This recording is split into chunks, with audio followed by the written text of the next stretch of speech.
বিষাদৰে ভৰা দিনবোৰত মোৰ স্মৃতি মনত পেলাবা।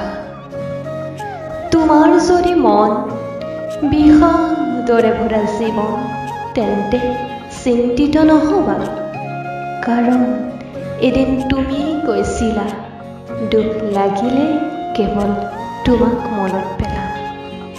নহয়নে বাৰু?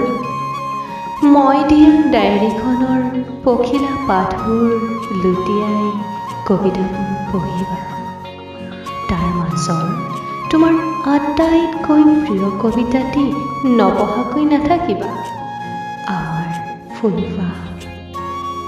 কাৰণ কবিৰ কবিতাইটো আনে নতুনত্বৰ দিগন্তৰ সূৰ্যৰ আভা।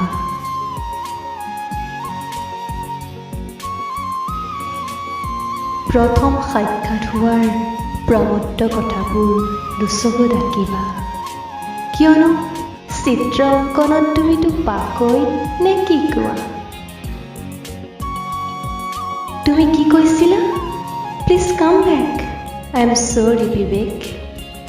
নোৱাৰো তোমাৰ কৃত্ৰিম ভাল পোৱাটো মলিবলৈ।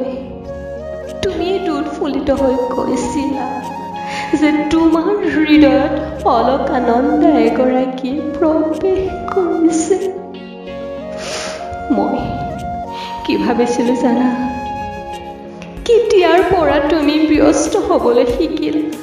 কেনেকৈ মন সলনি হ'ল তোমাৰ?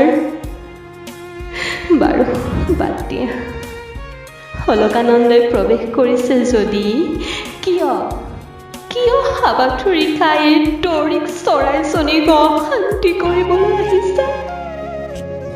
তুমিয়েতো কৈছিলা মই বোলে দৰিক চৰাই।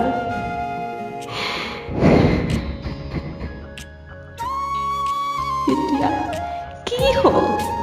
হৃদয় চুকাৰণি কৰা অলকানন্দা? বাৰু যি কি নহওক, প্ৰেয়সীৰ সৈতে সুখময় জীৱন কৰা। আৰু আজিয়ে তোমাক শেষবাৰলৈ ক'লো, মোক আমনি নকৰিবা। ৰ'বা, দুখৰ দিনবোৰত মোৰ স্মৃতি মনত পেলাবা। বিদায় বিদায় বিবেক, বিদায় বিদায়।